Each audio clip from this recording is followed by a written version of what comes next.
Allora sì. Il primo relatore è Richard Smith. Richard Smith ci conosciamo dal secolo scorso, no, dall'inizio di questo secolo. Era meglio dal secolo scorso perché così non si aveva meno il senso della differenza. Ci conosciamo da lungo tempo e Richard Smith è stato, come voi vedete, io l'ho conosciuto quando lui era editor del BMJ, del British Medical Journal, che penso la parte medica di chi è qui lo conosce senz'altro come rivista, come giornale, ed è uno dei giornali più affermati al mondo. Devo dire, perché siamo amici, che da quando lui è andato via, when you left for BMJ down. No. Non me lo registri. No, niente, non registri queste cose. No, anyway. E quindi, ed è stato editor di BMJ per 25 anni, quindi un quarto della sua vita, perché vuole arrivare ai 100 anni. Is a quarter of your life because he want to reach 100 years, of course. But we do not say what we have talked yesterday evening. That is between us. Non possiamo. Dopo ha cominciato, è un uomo molto attivo, pieno di iniziative, un gran viaggiatore ed è instancabile. È anche un instancabile bevitore. Is a very strong drinker. He's never tired for this. E vedete che adesso si occupa in giro per il mondo delle situazioni, in particolare delle malattie croniche a livello dei paesi, io non li chiamo paesi poveri perché non mi piace, dei paesi emergenti, emerging countries. Io adesso mi fermo e Richard, to you. Grazie Giampaolo. Prego. Buongiorno tutti. I apologize that now I have to speak in English, and Giampaolo will make sure that I don't speak too fast, because sometimes I get very excited and I get carried away. So I want to thank Giampaolo for inviting me here and for putting me up in his flat and giving me wonderful wine and prosecco and cheese. We've had a very, very good time, and this morning I was at San Zeno, which I must say is as beautiful a church as I've ever been in. So it's very, very nice to be here. So this is what I'm going to talk about. This is my argument, which in fact I think is where the last presentation ended. There can be no health in an unhealthy environment.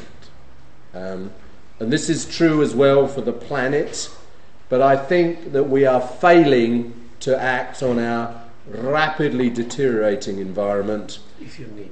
Yeah, okay, grazie. And I think this is a failure of communication. Why this failure? And I think as individuals, we're also failing to recognise the importance of the environment, which is also a failure of communication. Why? And then I want to, at the end, talk about how to respond to the importance of communication. So I'm going to start by trying to define what is health. Nobody ever manages to do it, but I'm going to show you some attempts. Then I'm going to tell you the story of Easter Island, which perhaps many of you know, but I think it's very relevant to what we're talking about here. I want to say something, show you some probably fairly familiar data on climate disruption and its consequences. A friend of mine said it's better to talk about climate disruption than climate change, because it is disruption. It's a more powerful word than climate change. To discuss, well, why are we not responding adequately? And then I want to talk about the rise in global obesity and diabetes and argue that really they have exactly the same causes. The same thing that is making the planet, destroying the planet, is making us fat and giving us diabetes. And then talk about how to respond. So I thought that I would start with a picture of the universe. So somewhere there, we're on that. Right now, I don't know whether it's here or here, we're on there. We're part of the universe. We're just a tiny, there are hundreds of thousands of planets and we're just a little tiny bit. So actually, although we might destroy our planet, I don't think we're going to be capable of destroying the whole universe. And as I looked at that, it reminded me of this wonderful Jewish prayer, which I think we should all keep in mind. So in one pocket, keep a note saying, the world was created just for you. You know, as I walk through Verona this morning, as I walk beside the river, I think this is beautiful, this is wonderful. But in the second pocket, keep a note saying, you are just dust and ashes. Any day now you'll be gone. And I wanted to put up this picture of Aneurin Bevan, a very famous man in Britain. He's the person who created the National Health Service, which is very precious to people in Britain, in 1948. And when he, the first Minister of Health, was also a Minister of Housing. I think that there was more recognition then about the importance of the environment in health than we have now. So what is health? Well, here's this. Well, this is where I want to start, unfortunately. I don't know how many of you are doctors. I'm medically qualified, not much of a doctor, but I am medically qualified. And I have to say, I don't think doctors are interested in health. If you look at the Oxford textbook of medicine, it's 2,000 pages long. There are 1,990 pages on diseases, itemizing every little bit of the disease. And at the front, there are about 5 pages written by a philosopher on what is health, because doctors don't know anything about health. You have to go to a philosopher. And this, of course, is the famous WHO definition. Health is a state of complete physical, mental and social well-being, and not merely the absence of disease. Well, it's certainly not just the absence of disease, but this is a very extreme definition. A famous Czech who lived in Ireland, Peter Skrabanek, said, this state of health is reached only at the moment of mutual orgasm. Otherwise, all the rest of the time we're unhealthy. Freud, who had a gift for this kind of thing, said health is the ability to work and love. If those are the things that matter most to you, which is true for many of us, or maybe it's something else.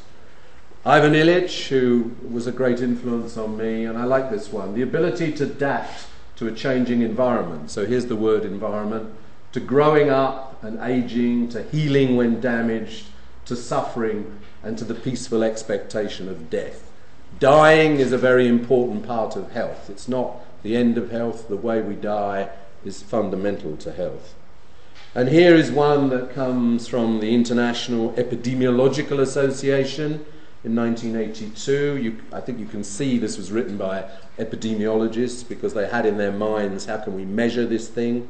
So it's a state characterized by anatomical, physical, and psychological integrity, ability to perform personally valued family work and community roles, rather like Freud, ability to deal with physical, biological, and social stress. So you can have all these problems. Health is not avoiding them all, it's being able to deal with them. And freedom from the risk of disease and untimely death.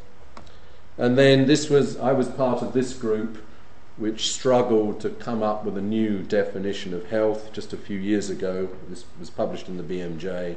The ability to adapt and self-manage in the face of social, physical and emotional challenges. But I put these up because none of them really talk about the environment, and I think that's a failure on our part, that we cannot be healthy if we live in an unhealthy environment, and many people in the world live in an extremely unhealthy environment. You here in Verona live in a rather beautiful environment, although I think you have your share of pollution.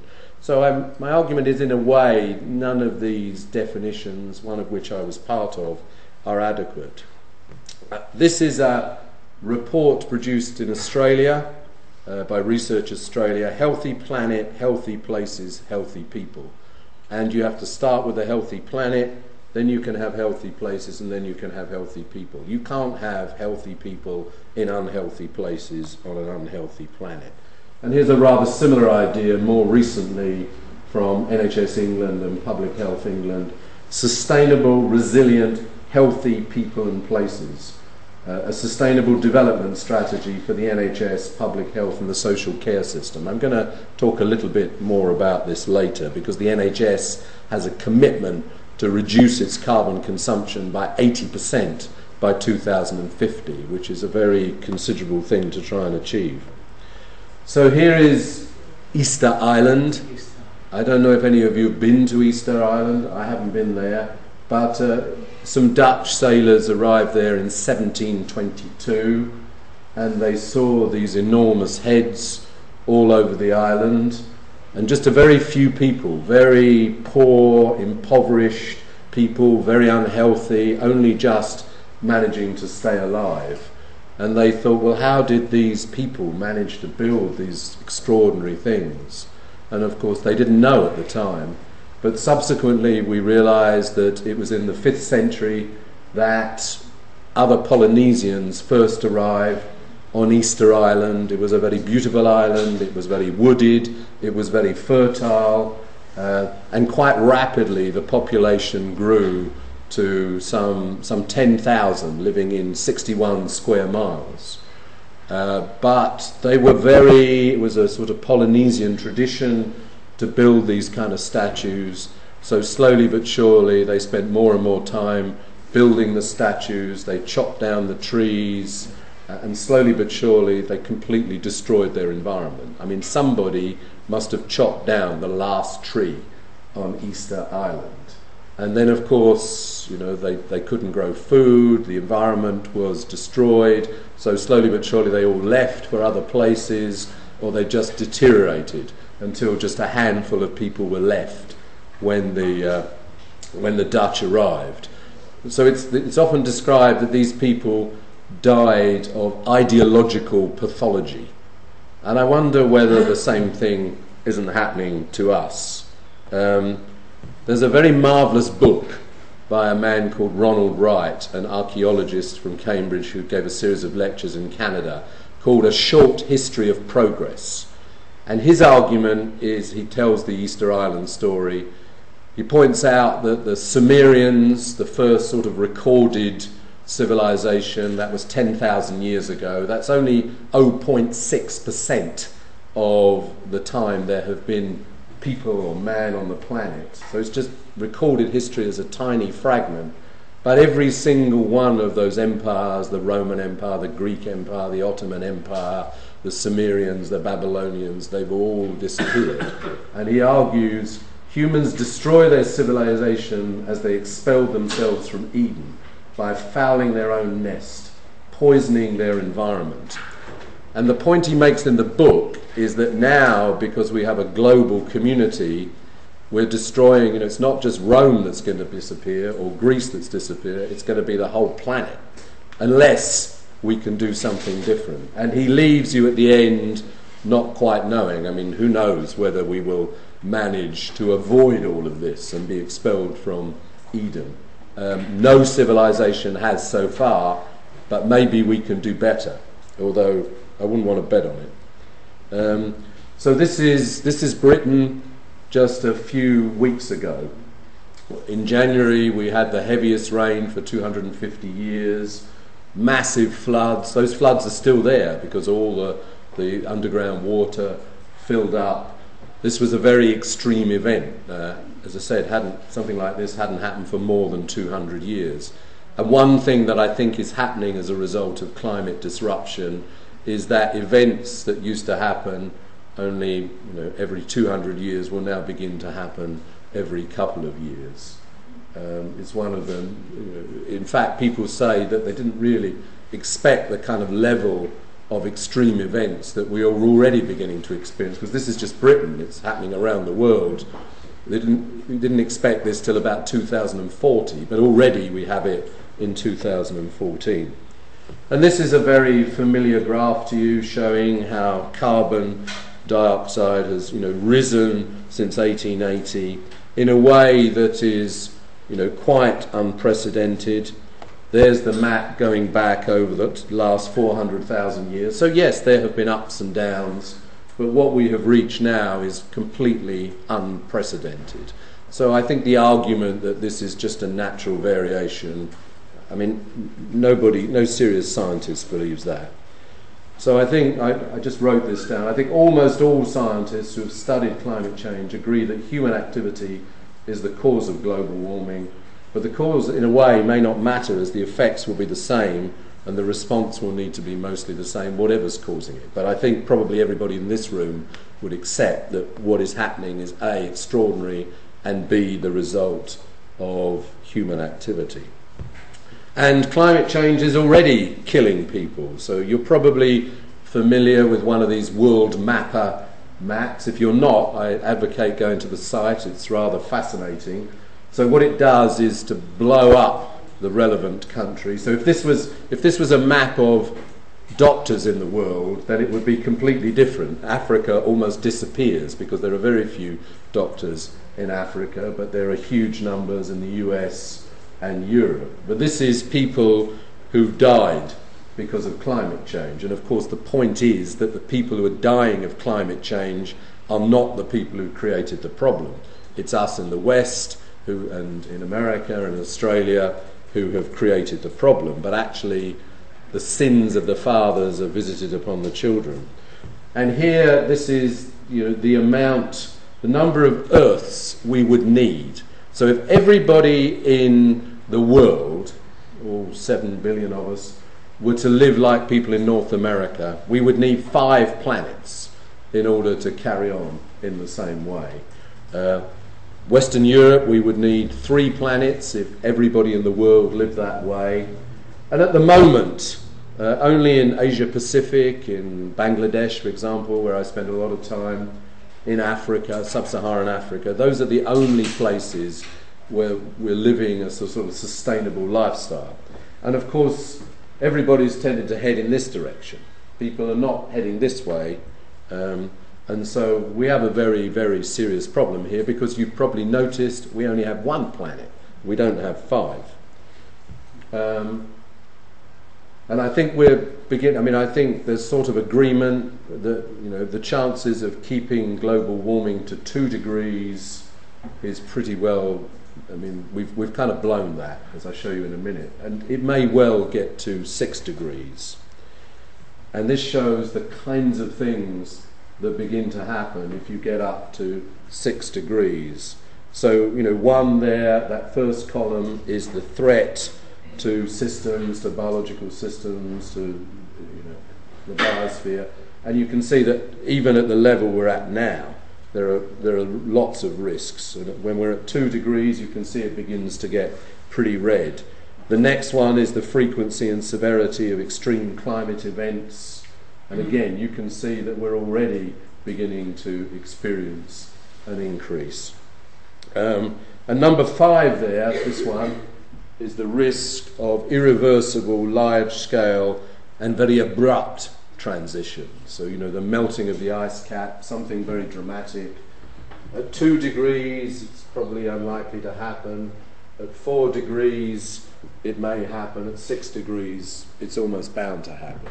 There are serious scientists, like the chief scientist in Britain, who argues there is a 50% chance that human beings will be extinct before the end of this century. That may seem very extreme, and probably that's a message in terms of communication that is too extreme. But we're in a very serious predicament. And what are the effects on health? Well, the first intergovernmental report on climate change didn't say anything about health. And then if you look at subsequent volumes, it begins to talk about increases in infectious disease, more malaria, etc. Then deaths from heat waves, which we've certainly experienced in Europe and in Russia last year. But actually, the big effects on health are not going to be from more malaria or from heat waves, but rather from malnutrition, which we already have we live in a planet right now where there are 1 billion people who are hungry and 1 billion people who are fat. So we've clearly got our food system very, very wrong at the moment. The extreme weather events, flooding, droughts, water shortages, mass migration, and eventually wars. People argue that actually it will be very difficult, if we go on like this, to live around the Mediterranean. not so far from here. So will everybody living around the Mediterranean want to move to the north, and what's going to happen then? And this is from a report produced quite recently that explains why we are unlikely to be able to keep global temperature increase to 2 degrees centigrade. The required improvement in global carbon intensity to meet a 2-degree warming target has risen to 5.1% a year from now to 2050. But not since 1950 has the world achieved that rate of decarbonation in a single year. So what we haven't done since 1950, we're now going to have to do in 39 consecutive years. It isn't going to happen. I mean, we are going to see at least a 2-degree increase and probably much more. And here's, something that shows some of the effects of climate change 2040 beyond: reduced ice snow cover, ocean acidification, a sea with no fish in it, perhaps by 2030. So why have we let it get so bad? How has this happened? Well, clearly, as this conference is about, this is a failure of communication. And I think we can see many ways in which we are failing to communicate. I mean, firstly, it is often presented by the media as a controversy. And I think that is because, as I think the previous speaker was saying, there is it's a journalistic value to have both sides of the story. Even if 99.9% of scientists believe this side and 0.1% believes that side, you often present it in the newspaper or on the television as a debate with two differing views. And of course there have been examples in history, think of Galileo, when the 0.1% was right and the 99.9% were wrong. But I don't think that's the case here. And then of course we have vested interests, the oil companies, all sorts of groups that, I think, are deliberately confusing the picture, using really the same tactics that the tobacco industry has used in order to muddy the picture, subsidising false research and false results, hiring scientists, doing all sorts of dangerous things.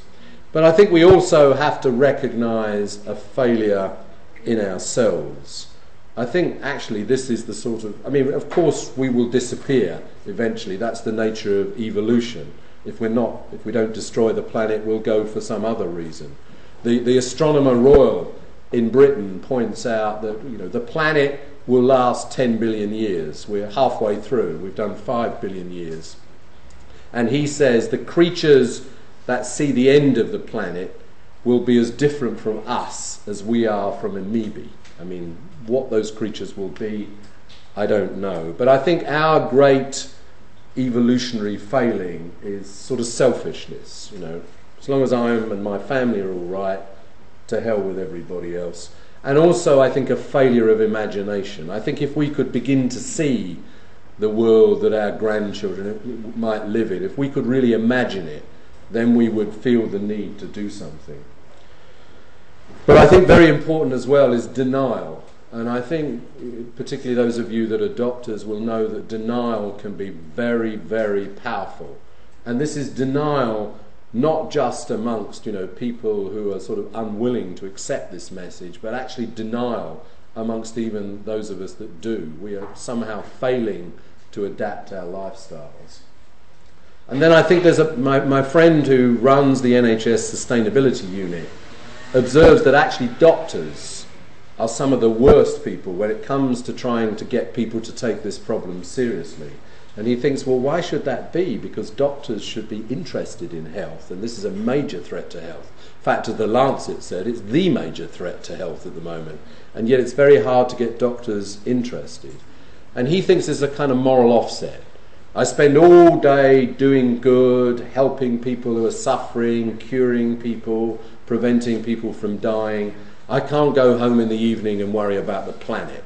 That's too much to ask. So I think these are all factors that are getting in the way of effective communication. So let me switch now and talk about how it's not just the planet that's getting sick, but it's us too. So here, is the rise in obesity rates, France, the USA right at the top, but every single country is experiencing, I think maybe there's one country somewhere where not everybody's getting fatter, but on the whole, it's happening everywhere. And similarly, accompanying it is, as you'd expect, a rise in diabetes. So by 2030, expect a global prevalence of 9.9%, which means 552 million people with diabetes. At the moment, we have 366 million. And in addition, there's going to be nearly 400 million people with what might be called pre-diabetes or impaired glucose tolerance. And of course, half of these people and half of these people, well, in fact, most of these people don't know that they have pre-diabetes, and half of these people, of course, are not aware that they have diabetes. So this is happening very, very fast. And this was a comment from the Global Burden of Disease team last year, in 2012, looking forward and thinking what's going to happen with health. Obesity is the wild card in terms of what will happen with the global burden of disease in the next 20 years. So it's entirely possible, because of obesity, our children will have a lower life expectancy than us, whereas we have a higher life expectancy than our parents. It may well go into reverse because of obesity. I mean, I think the truth is, as it's said here, nobody quite knows. And it also points out that no country yet has managed to reduce its average BMI. Everybody's getting fatter. And this is a book that I would urge you to think about reading. It's written by a friend of mine, Ian Roberts, who's a professor of public health at the London School of Hygiene and Tropical Medicine. He even became a stand-up comedian in order to advance this message. If you go onto YouTube, you can see him talking about his book as a stand-up comedian. And this is one of his quotes. He takes his clothes off. I won't do that, it'd be too disgusting, to illustrate this point. He says, "I'm fat, you're fat, the Prime Minister is fat, and the Queen is fat. The whole of our society is fat, even the thin people are fat." Actually, Jean Paulo might be an exception. I don't know whether you'd stand up and take it. No, don't do that. The Japanese, maybe the Japanese are not fat. Ian has a Japanese wife, and he thinks that perhaps they're not fat. But pretty well all the rest of us, even the thin, I mean, I'm not thin, but we're all fat. And this is a paper we published some time ago in the BMJ. Are we getting fat in Britain because of gluttony, we're eating too much, or is it because we're too lazy?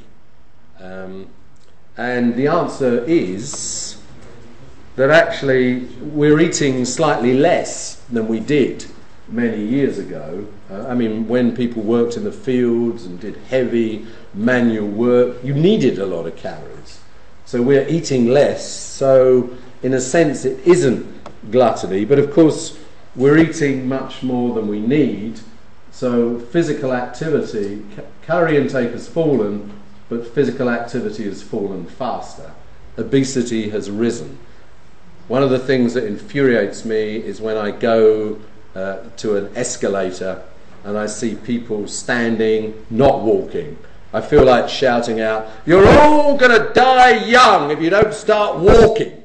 Why do people who would walk up a flight of stairs just stand on an escalator? When I was coming from London on Thursday, I saw a man, perfectly fit man, standing on a walkway, just sort of standing there like that, being carried up. I mean, why is that man not walking? Does he not?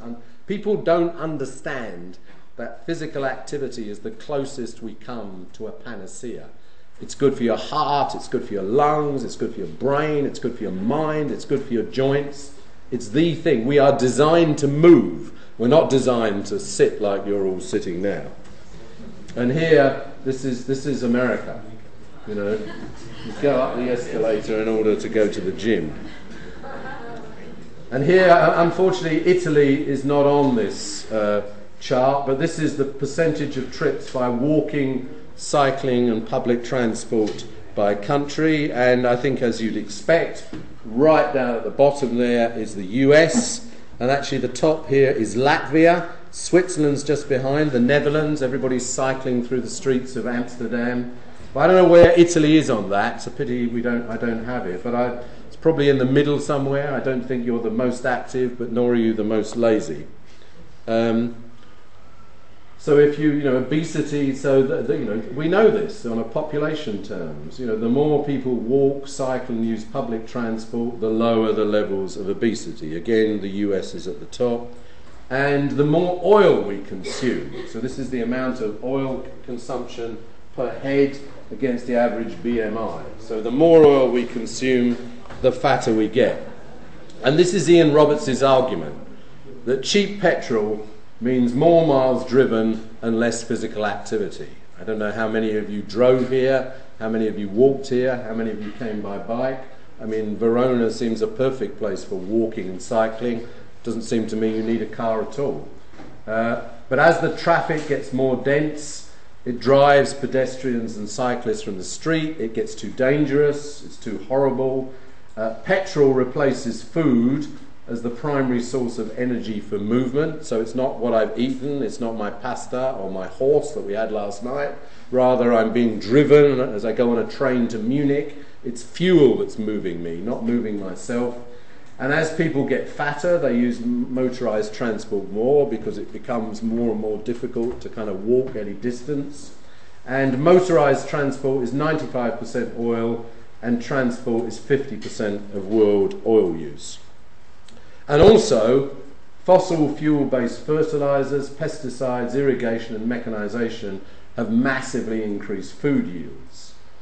And so this is a quote from a professor of physics in the US. Agriculture became the use of land to turn fossil fuel into food. It's through the fertilizers, the pesticides, etc. Cheap food depends on cheap oil, and agriculture, including deforestation, accounts for 17 to 32% of greenhouse gas emissions. That should be gas, apologise for that. And the European Union estimates that the food chain is responsible for a third of European emissions. Meat is heat. 1/3 of the world's land surface is used for livestock production, and more people want to eat meat. Wealthy people eat meat, poor people eat vegetables until they get very rich, and then they switch back to vegetables. And here's Robert's conclusion, Ian's conclusion. Climate change and weight gain are different manifestations of the same planetary malaise, our dangerous relationship with fossil fuel energy.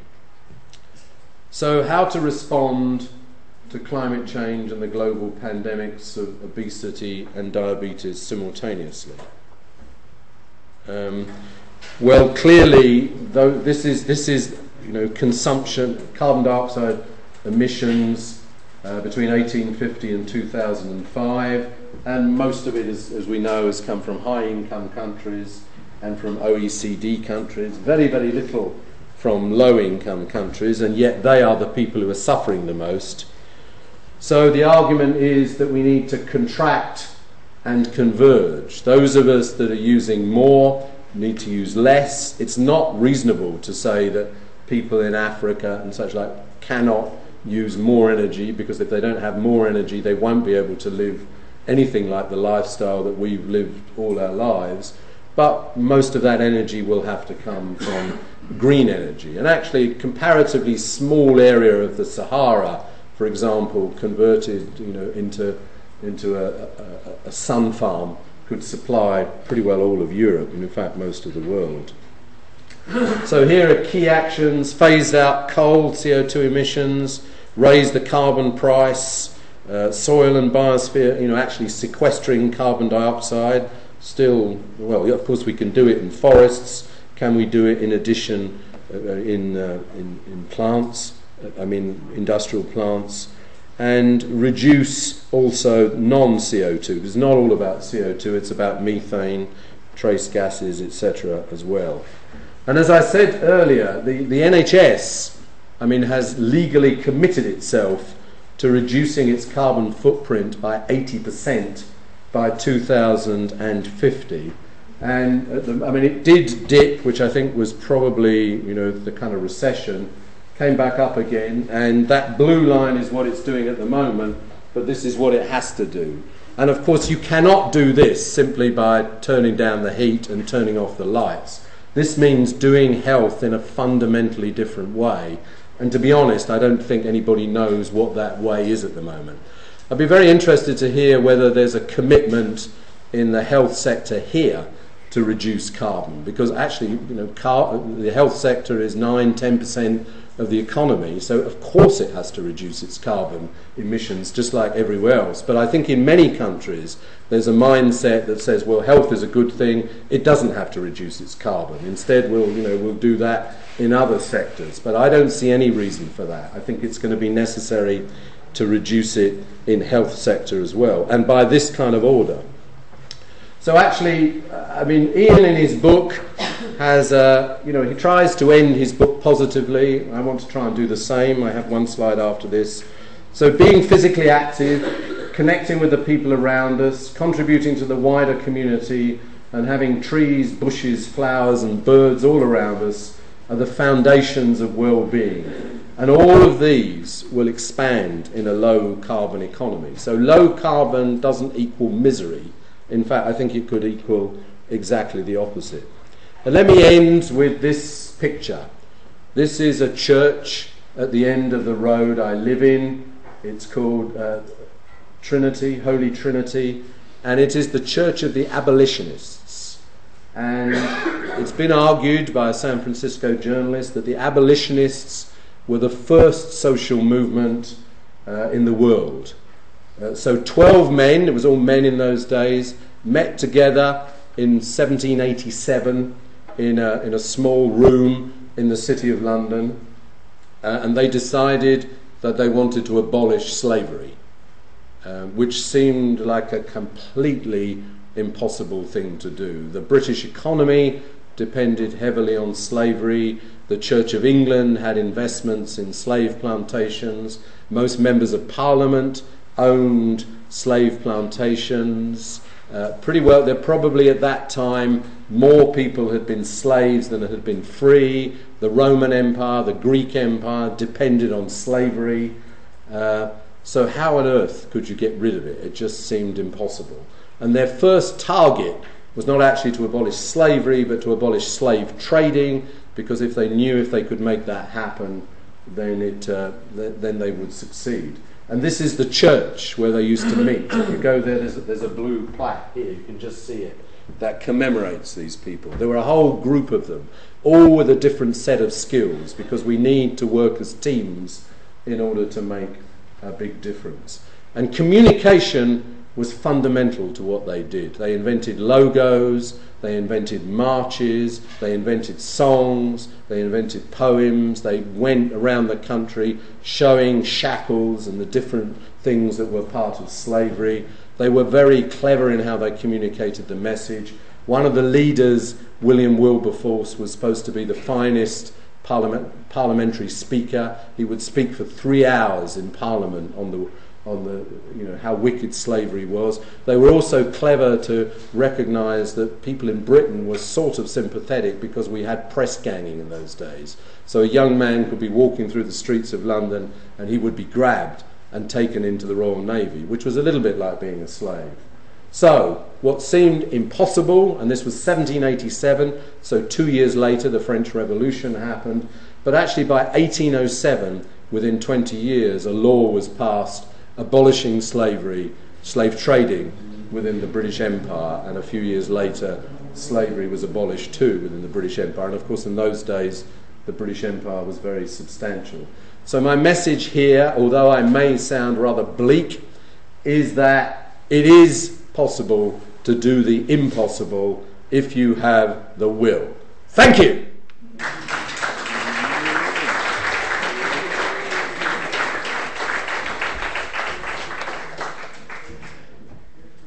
We are missing a bottle of Prosecco, because congratulations. Right. Ok, per qualche minuto, perché poi in partenza Richard è qui. Richard, may I start at this point? Yes.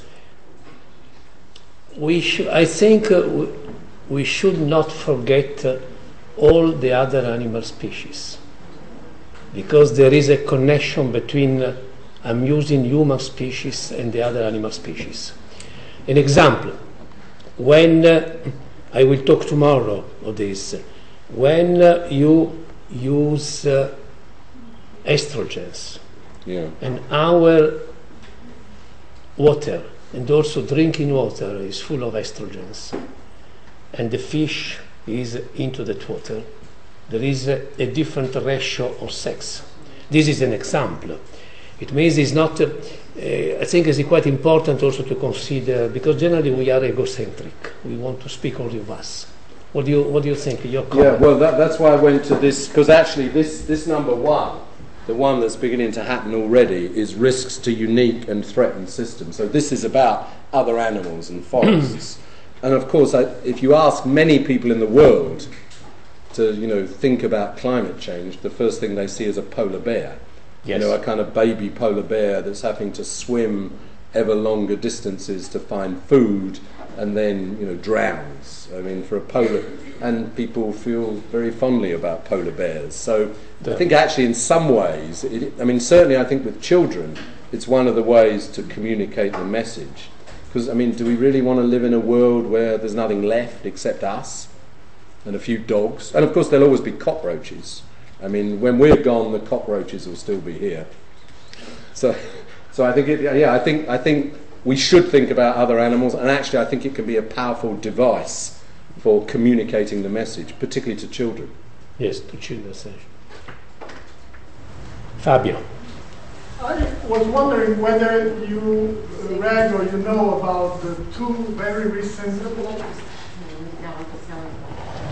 I saw yesterday and the day before yesterday that in the United States, both the AAAS and the White House published huge websites, basically trying to change the communication about climate change. I have only read something very superficially about the differences. Basically, the AAAS had a quite top-down approach in which scientists go in front of a camera telling people, trust us, we are telling you the truth, while the White House is putting out a lot of data about simulations about what will happen locally as a consequence of climate change. What do you think of those different strategies? Are they good, both? Should they work together? Are they doing the right thing in the United States? Yeah, I don't know about the details of that, but I can see a lot of logic that says this, if you can personalize this message. So this is not just about people in Bangladesh or polar bears. This is about what is happening to you in your environment. That potentially is a powerful way to get people's attention.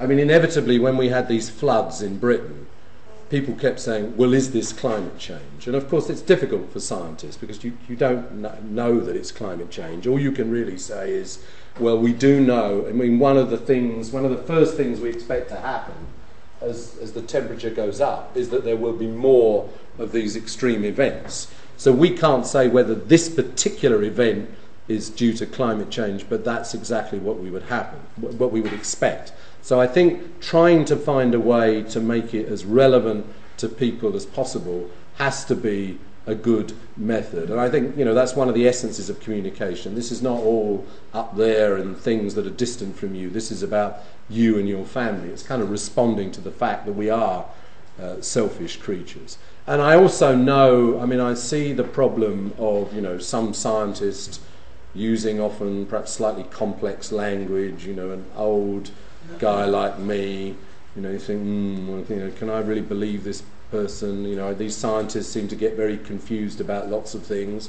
One day sugar's bad for you and then it's good for you, and fat, and we seem to get a lot of conflicting messages, and I think that is a problem. So one of the things it makes me think of is a quite tangential thought. I remember being in Egypt many years ago, and they wanted to get out the message about oral rehydration therapy for diarrhea. So initially they had a doctor, in a white coat on the television saying you should all use oral rehydration therapy. Didn't have any effect at all. So then they had an actor playing a doctor. So at least he was more like a doctor than the doctor was, or how he wanted a doctor to be. But then they made the move. They had people from soap operas, because in Egypt, it's the one time you can drive through Cairo when the soap operas are on, the streets are quiet, and they had one of them, and then suddenly it began to happen. So I think there is always a problem with top-down communication, people, and trying to, I'd also say it's kind of obvious to me that you have to have many different forms of communication, many different ways to spread the message, use new kind of analogies. If you just keep banging on in the same old way, after a while people don't hear you. A bit like, the ads that the warnings you see on cigarette packets. After a while nobody sees them. Yeah, because the title of your presentation was you need to tell the truth even when it hurts, and from the journalist's point of view, I understand journalism, it might mean to point out that the one you see on television is an actor and he's not a real doctor. So my problem sometimes is that I need to demolish what is effective because I need to tell the truth to the readers. Should I, or where do you see the limit in that case? Well, truth. Truth is a heavy number. I'm a sort of journalist as well. I'm a member of the Medical Journalists Association. I always used to say, we don't have truths in the BMJ, we have provisional truths. I think truth is a very tricky notion.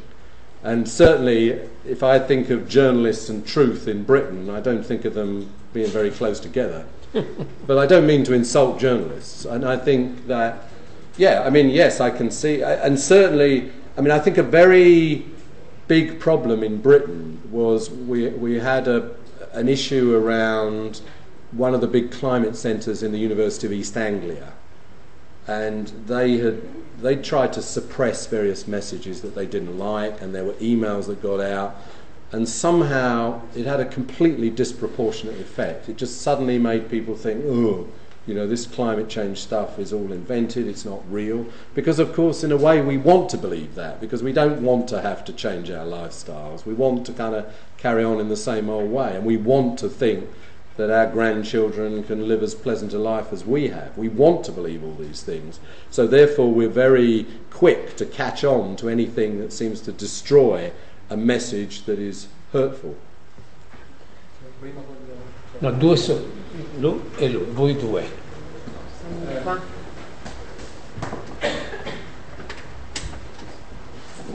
Stefano Caserini from the Polytechnic of Milan.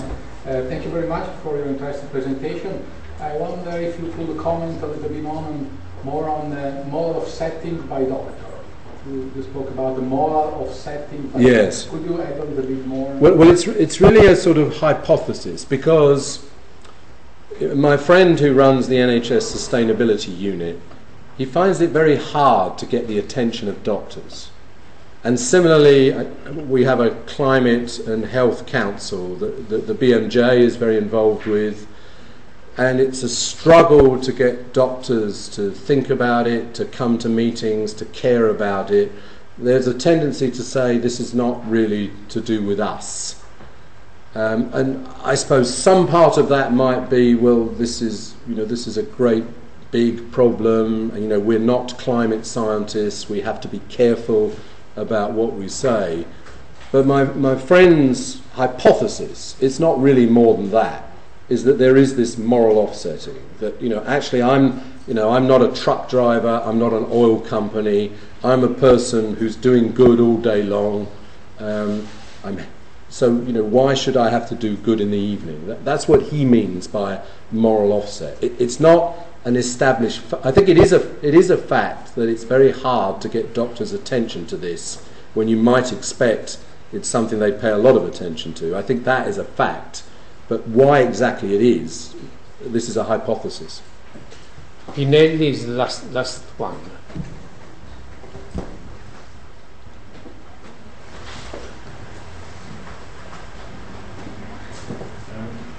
Which is your opinion about the conclusion of the UNEP, United Nations Environmental Project, on the report, 2010 report, where they concluded that intensive farming what no more sustainable in terms of green gas emission, water consumption, and other pollution, and that we have to go back to a traditional farming.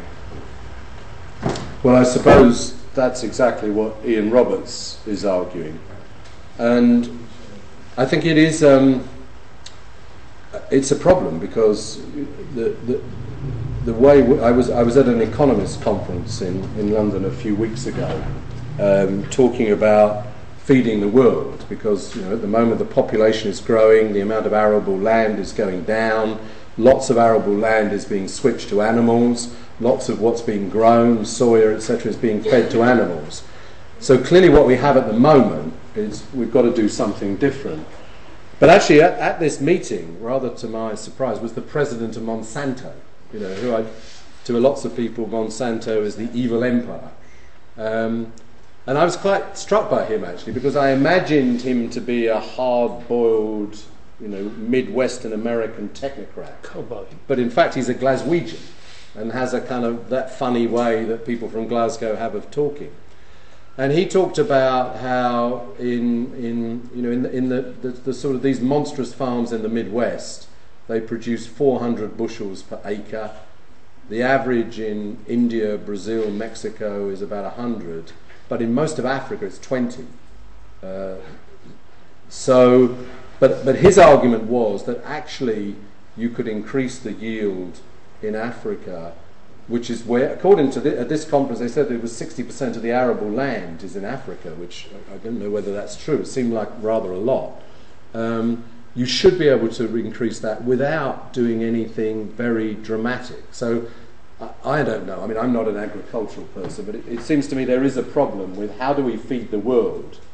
And I suppose one obvious thing to me is somehow, if we eat many more plants and rather less meat and rather less fish, that's going to be one way. But is it going to be possible to do that? At the moment, the world's headed in the opposite direction. I mean, the first thing that somebody in Bangladesh does as they get richer is to start to eat meat, whereas they didn't before. So I don't know the answer, but I think that clearly the most intensive kind of farming is harmful.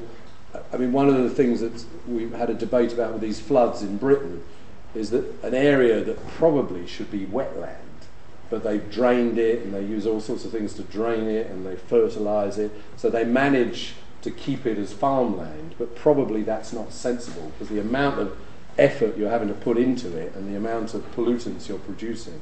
So I don't really know. Perhaps you know the answer. Do you know the answer? It seems to me that there probably will have to be less. We have to go back to a vegetarian nutrition. That's the solution. Yes. There is a very famous movie from Paul McCarthy. I saw that movie many years ago, and I was really impressed because showing from pigs was the emission of things was really impressive. So I have a quote which I think is, all these millions of diets, and this is the essence of a good diet. Eat little, mostly plants. That's all you need to know, really. We must stop. Thank you very much.